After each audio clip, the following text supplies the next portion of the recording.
দর্শক, শারদীয় দুর্গোৎসবের আজ মহানবমী, আর এই মুহূর্তে বনানী পূজা মণ্ডপে রয়েছেন সহকর্মী আশরাফুল আলম আকাশ। তিনি আমাদের সাথে যোগ দিয়েছেন। আকাশ, মহানবমীর কি কি কার্যক্রম রয়েছে এবং ভক্তরা যারা এসেছেন তারা কি বলছেন? নিশ্চয়ই কথা হয়েছে আপনার সাথে।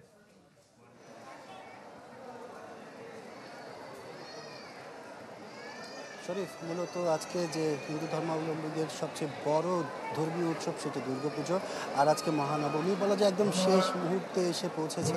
এই আয়োজনটি আগামীকাল বিসর্জনের মধ্য দিয়ে এই যে পূজার সার্বিক আয়োজন সেটি শেষ হতে যাচ্ছে।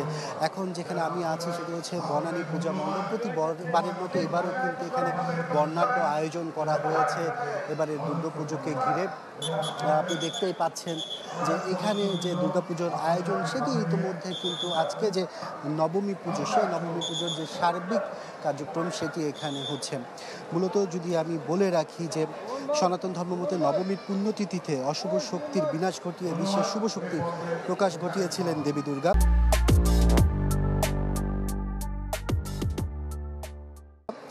নবমী তিথি শুরু হয় মূলত সন্ধি পুজো দিয়ে, যেখানে অষ্টমীর শেষ 24 মিনিট এবং নবমীর প্রথম 24 মিনিট সব মিলিয়ে 48 মিনিটে এই সন্ধি পূজা হয়।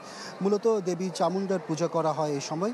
আর এই সময়ে দেবী দুর্গার হাতে বধ হয়েছিলেন মহিষাসুর, আর রাম বধ করেছিলেন রাবণকে।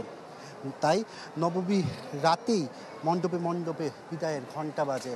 আর আগামীকাল দশমীর মাধ্যমে বলা যায় যে বিসর্জনের যে কার্যক্রম সেটি শেষ হবে।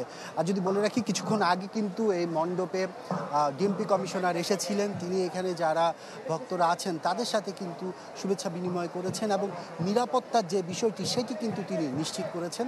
বলেছেন কোনো ধরনের নিরাপত্তা বিঘ্নিতর কোনো সুযোগ নেই, কারণ ঢাকা শহরকে নিরাপত্তার চাদরে ঢেকে ফেলা হয়েছে এবং কালকের যে বিসর্জন সেই বিসর্জন ঘিরেও কিন্তু সব ধরনের প্রস্তুতি রয়েছে ডিএমপি। শরীফ। আকাশ, ধন্যবাদ আপনাকে।